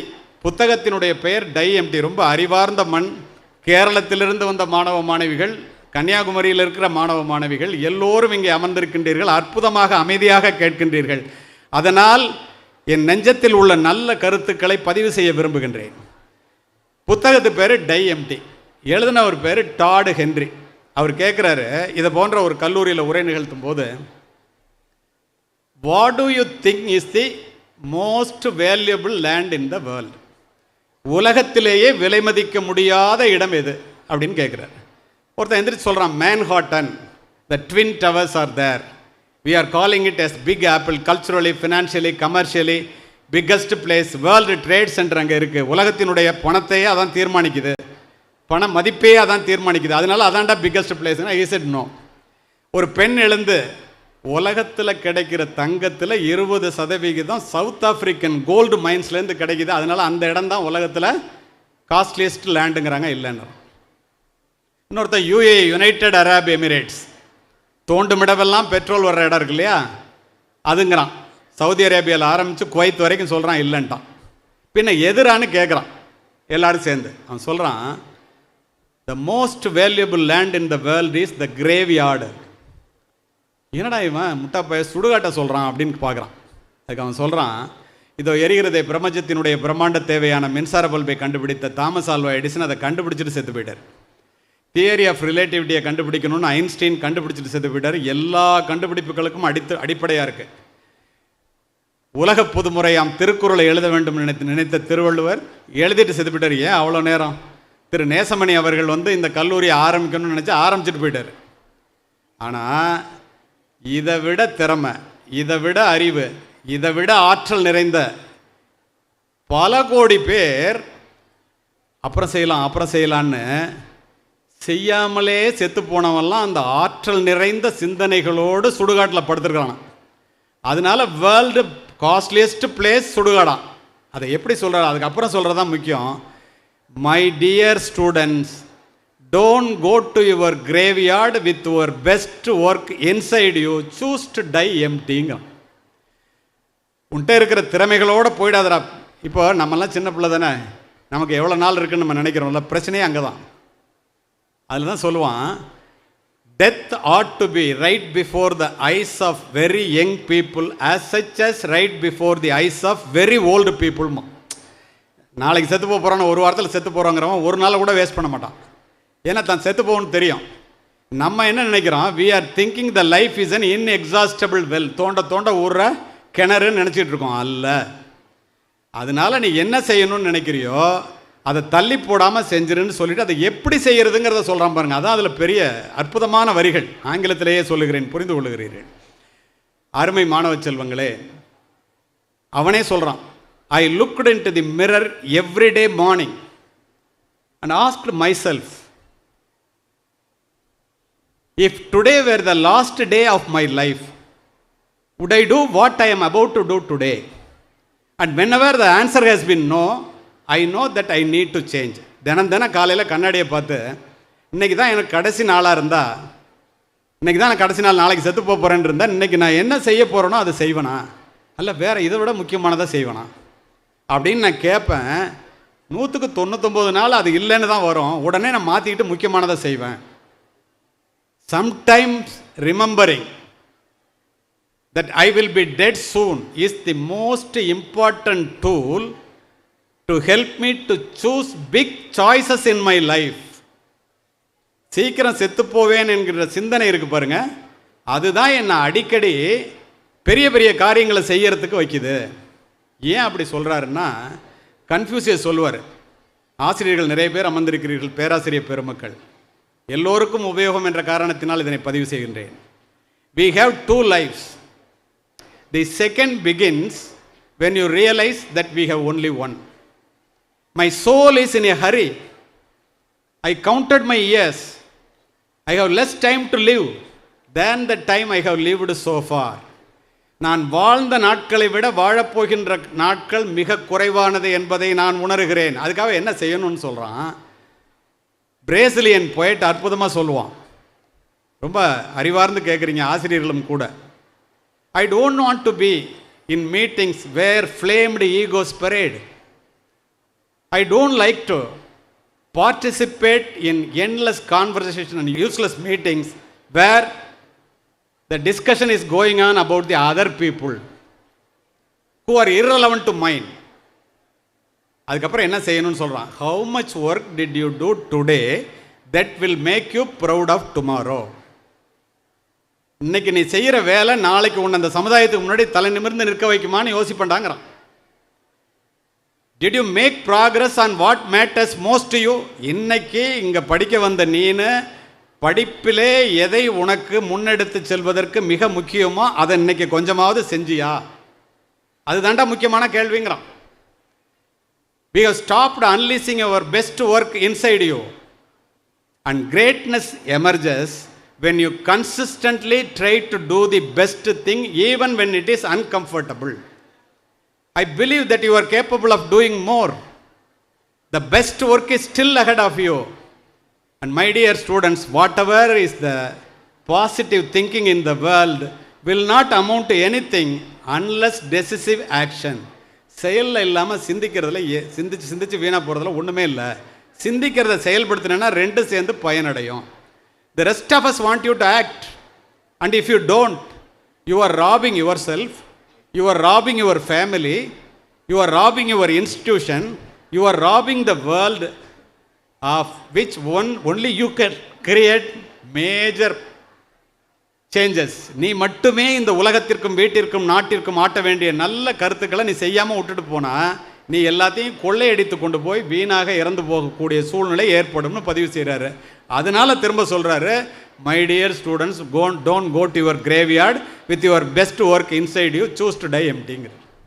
இப்போ I see something in you. உங்கள் எல்லாரையும் நான் பார்க்குறேன். I don't know what it is. You have to find it out. You and I are unique. But all of us have something special that makes you beautiful. Do you know what makes you special? When you find it out, you are successful. உன்னுடைய திறமை உன்னிடத்திலே ஒளிந்து கிடக்கிறதை நான் பார்க்கிறேன். அது என்ன திறமை என்று நீ தான் கண்டுபிடிக்க முடியும். அதை கண்டுபிடித்த மாத்திரத்திலேயே வெற்றி என்ற முதல் படியிலே காலெடுத்து வைக்கின்றாய். வச்சா போதுமா? அப்புறம் ஏறுறதுக்கு என்ன பண்ணணும்? That is your vision, that is your mission, that is your passion, that is your idea. Take up an idea, make that one idea your life, think of it, dream of it, live on that idea. Let your brain, muscles and nerves, every part of your body be full of that idea. That is the way to success ன்னு சொல்லிட்டு போயிட்டான். நீ எடுத்துக்கொண்ட காரியத்திலே உடல் பொருள் ஆவி அத்துணையும் நீ செலவு செய்தால் nothing in the universe can stop the idea whose time has come. இந்த உலகத்தில் உள்ள எந்த சக்தியாலும் உன்னுடைய வெற்றியை தடுத்து நிறுத்தவே முடியாது. இதிலிருந்து நாம் தவறுவதற்கு இந்த காலகட்டத்தில் எது காரணம் என்பதை 5 நிமிடத்திலே சொல்லி முடிக்கின்றேன். அருமை மாணவர்களே, மாணவிகளே, cellphone Apple proved that a cell phone can change the world within 10 years. Every once in a while, a revolutionary product comes along and changes everything. This magical product reshaped the culture, shaken up the industries, put computer in millions of packets and made it possible to know everything within a few tap on the screen. நமக்கு வேண்டியதை மட்டும் எடுத்துக்கலாம். ஒரு கையகல cellphone வந்து ஒரு ஆணுக்கும் பெண்ணுக்கும் இடையிலே உள்ள இடைவெளியை ஒன்றுமே இல்லாமல் ஆக்கிவிட்டது. இரவு 9 மணிக்கு மேல் வீட்டிலே அல்லது விடுதியிலே போர்வைக்குள்ளே எரிகின்ற செல்போன் வெளிச்சத்தினால் பல குடும்பங்கள் இருளிலே மூழ்கி கொண்டிருக்கின்றன என்பதை காவல்துறை அதிகாரியாக நான் நன்கறிவேன். 25 கமாண்டோ பீசஸை அழைச்சிக்கிட்டு ஒரு டவர்லேருந்து ராத்திரி வந்து பாகிஸ்தானில் உள்ள தீவிரவாதிகள்கிட்ட இருந்து கருத்து பரிமாற்றம் நடக்குதுன்னு 3 நாள் டேபிள் ஒர்க் பண்ணி ஒரு டவரை மானிட்டர் பண்ணி எலிமினேட் பண்ணி ஒரு இடத்த கண்டுபிடிச்சி அட்ரஸை கண்டுபிடிச்சி இந்த அட்ரஸில் தான் அந்த பேசுகிறவன் இருக்கான் அப்படின்ட்டு ராத்திரி பிடிக்கிறதுக்காக 2:30 மணிக்கு போகிறோம். லேடிஸ் ஹாஸ்டலில் போய் நிற்கிது. உள்ளே போனால் ஒரு பொண்ணு 1:30 மணிலேருந்து 2:30 மணி வரைக்கும் போர்வுக்குள்ளே பேசிக்கிட்டே இருக்கு. திறந்து எங்களை பார்த்தோன்னா அப்படியே மயக்கம் போட்டு கீழே வந்துருச்சு. எங்கே போய் கொண்டு இருக்கின்றோம்னா, உடனே நான் போகலான்னு சொல்லும்போது கமலான்னு ஒரு விமன் டிஎஸ்பி இருந்தாங்க. இல்லை சார், இன்னொரு கால் இதில் என்கேஜாக இருந்துச்சுல்ல, அதை பார்க்கலான்னாங்க. அதை என்னமா இன்னொரு ஏதாவது பாய்ஸ் ஹாஸ்டலில் போய் நிற்கணும்னா, இல்லை சார் பார்க்கலான்னாங்க. பாருங்கள் பெண்கள் எவ்வளோ கூர்மையானவர்கள். அங்கே போனால் அவன் தீவிரவாதினே தெரியாமல் இந்த பொண்ணு பேசிகிட்டு இருக்கு. இதை மூளை செலவு செய்து கொண்டு இருக்கின்றான். இந்த மாதிரி சூழ்நிலைகள் ஏன் வருது? அதிவேக இன்டர்நெட் இணைப்புகள் மூலம் ஒரு சொடுக்கிலே வந்து திரையிலே விழுகின்ற ஆபாச படங்கள் என்ற வெள்ளம் அமைதியான பிஞ்சு குழந்தைகளினுடைய பண்பு நலன்களை அடித்து செல்கிறது. கவர்ச்சியை கடைவிரித்து காசு பண்ணுகிறார்கள். பசி உறக்கம் தாகம் போல காமம் என்பதும் ஒரு உணர்வு. அதை பற்றி பெற்றோர்களும் ஆசிரியர்களும் சொல்ல வேண்டிய மொழியிலே, சொல்ல வேண்டிய வயதிலே, சொல்ல வேண்டிய முறையிலே சொல்லிக் கொடுக்க தவறினால் சின்ன திரைகளும் பெரிய திரைகளும் செல்போன் திரைகளும் இந்த கள்ளங்கபடம் இல்லாத பிஞ்சு உள்ளங்களை கையை பிடித்து அழைத்து கொண்டு போய் ஆபாச புதைகுழியிலே தள்ளிவிடும். மெச்சூரிட்டி வர்றதுக்குள்ளே அவங்களுக்கு நாலேஜ் வந்துடுது. உங்களுக்கு எனக்கு 30 வயசில் தெரிஞ்சது அவங்களுக்கு 15 வயசில் தெரியும். என்ன செய்யறதுன்னு தெரியல அவனுக்கு. இது சமூகத்தினுடைய குற்றம், வளர்ப்பினுடைய குறைபாடுகள் பெற்றோர், போதிப்பினுடைய போதாமை ஆசிரியர்கள், அபரிமிதமான இணையதள வளர்ச்சி. என்ன செய்யறதுன்னு தெரியாமல் தடுமாறி நிற்கின்றது இந்த இளைய சமுதாயம். அப்போ நம்ம என்ன செய்யணும்? ஒரு செல்ஃபோனை எடுக்கிறதுக்கு முன்னாடி சைபர் சொசைட்டி ஆஃப் இந்தியாவில் நான் பேசினதுலேருந்து 2 நிமிஷம் உங்களுக்கு சொல்கிறேன். உங்களுடைய செல்ஃபோனை நீங்கள் எப்படி யூஸ் பண்ணணும். வாழ்க்கையில் தூங்கி எந்திரிக்கும் போதே அதோட எந்திரிச்சு படுக்க போகும்போது அதோட போகிறீங்கல்ல. செல்ஃபோனை எடுக்கிறதுக்கு முன்னாடி ஸ்டாப், எடுக்காத, think and then touch. Stop, think and touch. அப்படி இல்லாமல் நீ எடுத்தேன்னா, நீ யார்கிட்ட பேசணும்னு நினச்சி உங்கள் அம்மாட்ட பேசணும், உங்கள் அப்பாட்ட பேசணும்னு நினச்சி எடுத்தும்போது யோசிக்காமல் எடுத்துட்டேன்னா நோட்டிஃபிகேஷன் வர்றதை பார்த்துட்டு அம்மாட்ட பேசுவோன்னு நினைப்பேன். வாட்ஸ்அப் குரூப்பை பார்த்துட்டு அம்மாட்ட பேசுவோன்னு நினைப்பேன்.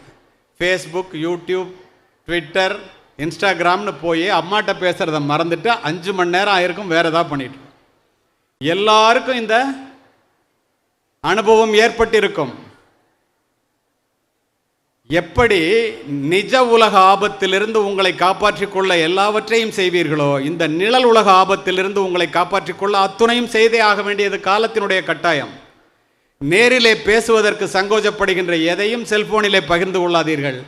Nothing is secret in digital. Computer science படிக்கிற பிள்ளைங்க இருப்பீங்க. ஜெஃப் பெசோஸ் 8000 கோடிக்கு அதிபதி, அமேசானோட சிஇஓ. அவனுடைய வாட்ஸ்அப் உரையாடலை திருடிட்டான், தெரியுமா உங்களுக்கு? சுஜாந்த் சிங் சூசைட் பண்ணிட்டானே. தீபிகா படுகோனிலேருந்து ட்ரக்கில் கூப்பிட்டு விசாரித்தாங்க. எதனால? வாட்ஸ்அப் உரையாடல். வாட்ஸ்அப் ரொம்ப சேஃப்டி. அதில் அனுப்பிச்சிட்டு நம்ம வந்து டெலிட் ஃபார் ஆல்னு கொடுத்துட்டா எல்லாமே போயிடும்டி. பெண்கள் தங்களுடைய தனிமையை பகிர்ந்து கொள்வதற்காக எக்காரணத்தை முன்னிட்டும் முகம் தெரியாதவர்களோடு முகநூலிலே தொடர்பு கொள்ளாதீர்கள். உங்களுடைய தலையிலே நீங்களே மண்ணை அள்ளி போட்டுக்கொள்வதாக அர்த்தம். பாஸ்போர்ட்டுக்கு போகிறாங்க ஒருத்தன், கல்லூரி மாணவன், முடிச்சுட்டு அமெரிக்காவில் வேலை கிடச்சி போகிறான். அவனுக்கு பாஸ்போர்ட் ரிஜெக்ட் ஆகிட்டே இருக்கு. ஏன்டா ரிஜெக்ட் ஆச்சுன்னு தெரில. அவன் எப்போ பார்த்தாலும் சிறு குழந்தைகளை பற்றிய ஃபோன் வீடியோஸ் பார்த்துக்கிட்டே இருந்திருக்கான். உன் பேரையும் செல்ஃபோன் நம்பரையும் போட்டால் உன்னுடைய சரித்திரம் பூரா அங்கே வந்துடுது. இந்த ஒரு காரணத்தை வச்சு அவன் வேலையே போச்சு. 18 வயது நிரம்பிய இளைஞர்கள், முதலாண்டு படிக்கின்ற மாணவர்கள் பாய்ஸ் லாக்கர் ரூம் அப்படின்னு சொல்லி ஒரு இன்ஸ்டாகிராம் பேஜ் ஆரம்பிக்கிறான். உடன் படிக்கின்ற, வெளியிலே இருக்கின்ற அனைத்து பெண்களினுடைய அசிங்கங்களும் அதில் அரங்கேறுகின்றன. யாருக்குமே தெரியாது, பெற்றோர்களுக்கும் தெரியாது. 27 பேர் இருக்கான், ஒரு அட்மினை சேர்த்து. ஒரு இன்ஸ்டாகிராம் ஷாட் லீக் ஆயிடுச்சு, ஸ்கிரீன்ஷாட் லீக் ஆயிடுச்சு. காவல்துறை விழித்து கொண்டது, டெல்லி காவல்துறை. பொள்ளாச்சி எப்படி அமைதியாயிட்டீங்க பார்த்தீங்களா? உங்களுக்கு எது தேவைங்கிறது எனக்கு நல்லாவே தெரியும்ல. பொள்ளாச்சி சம்பவத்தை போல இன்னொரு சம்பவம் நடந்து விடுமோ என்று இரவோடு இரவாக 27 மாணவர்களையும் அள்ளி கொண்டு போய்விட்டார்கள் காவல்துறை காவல் நிலையத்திற்கு. காலையில் 54 பெற்றோர்கள் கண்ணீரும் கம்பளையுமாக. எங்க? போலீஸ் ஸ்டேஷனில். ஏன்? என் பொண்ணு ஃபோட்டோ பேப்பரில் வந்துடக்கூடாதுங்க, என் பையன் பேர் வந்துடக்கூடாதுங்க, கல்யாணம் நின்று போயிடுங்க, பாஸ்போர்ட் கிடைக்காதுங்க, வேலை கிடைக்காதுங்க, தயவு செய்துங்க. எப்போ? கண் கெட்ட பிறகு சூரிய நமஸ்காரம். 1000 உதாரணங்களை சொல்வேன், அதிர்ந்து போவீர்கள். அதற்கு நேரம் இல்லை இப்போது.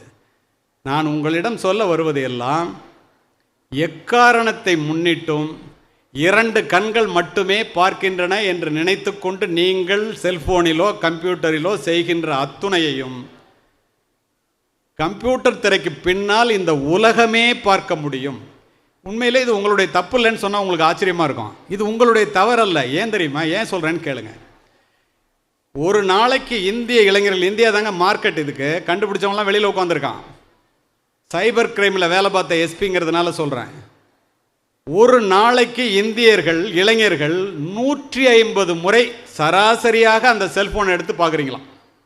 இல்லைனாக்கா உக்ரைனில் குண்டு போட்டது இங்கே விழுந்துரும், இல்லைன்னா ஓசோனில் ஓட்ட விழுந்துரும். எடுத்து பார்க்க வேண்டியது உடனே. ஒரு நாளைக்கு 3 மணி நேரம் இந்திய இளைஞர்கள் செல்போனிலே நேரத்தை தொலைக்கிறார்கள். மார்க் ஜூக்கம்பெர்க், ஃபேஸ்புக்கோட CEO, அமெரிக்க செனட்டில் கூப்பிட்டு கேட்குறான். அறிவார்ந்த மண் என்ற காரணத்தினால் இதனை பதிவு செய்கின்றேன்.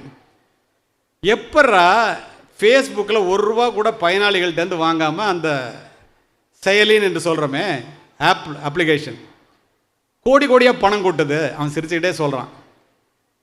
தவிர்க்கவே முடியாமல் ஒளிர்கின்றதல்லவா விளம்பரங்கள். அதை பார்க்காமல் நீங்கள் எந்த செய்தியையுமே பார்க்க முடியாதல்லவா? அதில் இருந்தாயா எங்களுக்கு காசுங்க. 100க்கு 99 பொய். அந்த விளம்பரங்களை பார்ப்பதற்காக உங்களுக்கு நேரம்? ஓடிக்கொண்டிருப்பது கெடிகார முள்ளல்ல, உன்னுடைய வாழ்க்கை. விளம்பரத்துக்கு அப்புறம் வர்ற செய்தியே 100க்கு 90 பொய் அல்லது மிகைப்படுத்தப்பட்டது. அதில் போய் நேரத்தை நம்ம வீணாக்கிட்டு இருந்தோம்னா வாழ்க்கையில் நம்ம எப்படி உருப்பிடுவோம்? நினச்சி பாரு. கோடிக்கணக்கான டாலர்களை கொட்டி இந்த இளைஞர்கள், இளம் பெண்களினுடைய நேரத்தையும் கவனத்தையும் தங்களிடமே தக்க வைத்துக் கொள்வதற்காக ஒருத்தர் ரூம் போட்டு யோசிச்சுட்டு இருக்கான். அவன் காட்டில் பணமழை பொழியுது. எத்தனை பேருக்கு உங்களுக்கு தெரியும்? அப்படி வடிவமைக்கிறார்கள். மிகப்பெரிய புத்திசாலிகளால் இது வடிவமைக்கப்படுகிறது. செல்போனில் நீங்கள் போய் மாட்டிக்கிறதுக்கிறது ஏதோ எதிர்பாராமல் அகஸ்மாத்தாக போய் மாட்டிக்கிறதெல்லாம் இல்லை, திட்டமிட்டு வடிவமைக்கப்படுகின்ற செயல். இதை நான் சொல்லங்க, கண்டுபிடிச்சவனே சொல்கிறான். எத்தனை பேருக்கு இதெல்லாம் தெரியும்? ஒரு ஃபேஸ்புக்கில் உங்களுடைய ஃபோட்டோவை பதிவேற்றம் செய்கிறீர்கள், அப்லோட் பண்ணுறேன்னு வச்சுக்க. அடுத்த 5 நிமிஷத்தில் உன்னுடைய மனம் ஒரு உணர்வுபூர்வமான கிளர்ச்சி நிலைக்கு போயிடும். எவன் பார்த்தான், என்ன கமெண்ட் வரும்? ஏன்னா இந்த மனித மனம் நம்முடைய உளவியலை நம்மை விட இதை உருவாக்குபவர்கள் அதிகமாக அறிந்து வைத்திருப்பது தான் பிரச்சனையே. நீ தெரிஞ்சுக்கிட்டேன்னா பிரச்சனை இல்லை. மனித மனம் மற்றவர்கள் நம்மை பற்றி என்ன நினைக்கிறார்கள் என்பதை தெரிந்து கொள்ள எப்போதும் ஆவலாக இருக்கிறதாம். புகழ்ச்சிக்கும் பாராட்டுக்கும் மனித மனம் ஏங்குகிறதாம். ஹே, யூ ரிசீவ்டு 10 லைக்ஸ்னு போடுவான். ஹே, 10 பேர் லைக் பண்ணிட்டாண்டி ஒரு வாட்ஸ்அப் குரூப்பில். 9 பேர் அவன் ஏதாவது கர்மத்தை போட்டால் நீ லைக் பண்ணுமேங்கிறதுக்காக பண்ணுறானா. உண்மையிலே விரும்பி பண்ணுறது இல்லையா? இது எத்தனை பேருக்கு தெரியும்? எப்படி ஒரு பொய்யான உலகத்திலே நாம் வாழ்ந்து கொண்டிருக்கின்றோம் என்று பாருங்கள். அதை மட்டும் இல்லை, இந்த செல்ஃபோனில் இந்த மாதிரி நீ எதை போட்டேன்னாலும் எத்தனை பேர் பார்க்குறாங்கிறது இல்லை. ரீடு ஹேஸ்டிங்னு சொல்லி ஓடிடி நெட்ஃப்ளிக்ஸோட CEO அவன் என்ன செய்கிறான் தெரியுமா? அவன்கிட்ட போய் கேட்குறான், உனக்கு யூடியூப் ஃபேஸ்புக் 2ல் எதிராக போட்டின்னு. அதெல்லாம் போட்டி இல்லையா? எனக்கு இந்த உட்காந்துருக்காங்கல்ல இளைஞர்கள் இளம்பெண்கள் இவங்களுடைய ராத்திரி தூக்கம் தாண்டா போட்டிங்கிறான். ஏன்டாண்ணா பகல் முழுசும் அவனை என்கிட்ட இருக்க வச்சு காசு வந்துருச்சு, ராத்திரியில் எப்படி முழிக்க வைக்கிறதுன்னு பார்த்துக்கிட்டு இருக்காங்க. உங்களுடைய தூக்கத்தை அவன் காசாக்குவதற்கு ரூம் போட்டு யோசிச்சுட்டு இருக்கான். இது எத்தனை பேருக்கு தெரியும்? நீங்கள் பாருங்கள், ராத்திரியில் செல்ஃபோன் எடுத்துக்கிட்டே போவான், காலையில் முழிச்சோன்னே தேடுவான், இல்லைன்னா உலகமே இருண்டு போயிருங்கிற மாதிரி. டயக்னோஸ்டிக் அண்ட் ஸ்டாட்டிஸ்டிக்கல் மேனுவல் மனநல மருத்துவர்கள் அமெரிக்காவில் ஒரு மேகசின் 15 நாளைக்கு முன்னாடி வெளிவந்திருக்கு. இந்தியர் இளைஞர்களிலே 25% பேர் மனநோயாளிகள். செல்ஃபோன்லேருந்து வெளியில் வர முடியாமல் மாட்டிக்கிட்டான். கிரைன்னு ஒரு அமைப்பு இருக்குது, சைல்டு ரைட்ஸ் அண்ட் யூ அப்படின்னு பேர், அதுக்கு அப்ரிவேஷன். அவன் சொல்கிறான், 50% மாணவர்களிடம் நாங்கள் கேட்கும்போது 50% பேர் சொல்கிறான், நான் வெளியில் வரணும்னு நினைக்கிறேன், என்னால் முடியலன்னு. தயவுசெய்து மாணவர்களே மாணவிகளே விழித்துக் கொள்ளுங்கள். உங்கள் தாயும் தந்தையும் என்ன நோக்கத்தோடு இருக்கிறார்கள், இந்த ஆசிரியர்கள் எதற்காக உங்களிடம் பாடம் கற்பித்துக் கொண்டிருக்கிறார்கள் என்பதையெல்லாம் பதிவு செய்தேன். சாக்ரட்டிஸினுடைய மாணவன் பிளேட்டோ, பிளேட்டோவினுடைய மாணவன் அரிஸ்டாட்டில், அரிஸ்டாட்டிலுடைய மாணவன் the great Alexander who conquered the entire world. உலகத்தை ஒரு குடையின் கீழ் ஆள நினைத்து வெற்றியும் பெற்ற மகா அலெக்சாண்டர்கிட்ட போய் கேட்டாங்க, இந்த உலகத்தை எப்பரா ஜெயிச்சேன்? ஆசிரியர்களுக்காக இதை சொல்லி ஒரே நிமிடத்திலே முடிக்கின்றேன். அவன் என்ன சொன்னான் தெரியுமா? நான் இந்த உலகத்திற்கு வந்ததற்கு காரணம் என்னுடைய பெற்றோர், இந்த உலகமே என்னிடம் வந்ததற்கு காரணம் என்னுடைய ஆசிரியர் அரிஸ்டாட்டில் என்று அடித்து சொல்லுவேன் என்று சொன்னான். அப்படிப்பட்ட ஆசிரியர்களிடம் படித்துக் கொண்டிருக்கிறீர்கள். தேடி சோறு நிதந்தின்று பல சின்ன சிறு கதைகள் பேசி மனம் வாடி துன்பமிக உழன்று பிறர் வாட பல செயல்கள் செய்து நரை கூடி கிழப்பருவம் மீதி கொடுங்கூற்றுக்கு இறையென பின் மாயும் பல வேடிக்கை மனிதனைப் போல் நான் வீழ்வேன் என்று நினைத்தாயோம் பாரதி. அதற்காக கொடுக்கப்பட்டதல்ல வாழ்க்கை. அறிவுபூர்வமாக செயல்பட கற்றுக்கொள்ளுங்கள். இங்கு அமர்ந்திருக்கின்ற எல்லோரும் எல்லாமும் பெற வேண்டும். உங்களிடம் இல்லாமை இல்லாத நிலை வேண்டும். 60 ஆண்டுகளை கடந்து நிற்கின்ற இந்த கல்லூரி ஆள்போல் தலைத்த அருகுபோல் வேரூன்றி நலமுடனே முன்னேற நிர்வாகம், ஆசிரியர்கள், மாணவர்கள், மாணவிகள் அத்துணை பேரும் ஞானமுடன் சந்திக்க வேண்டும், சிந்திக்க வேண்டும். வாய்ப்பிற்கு நன்றி, வணக்கம்.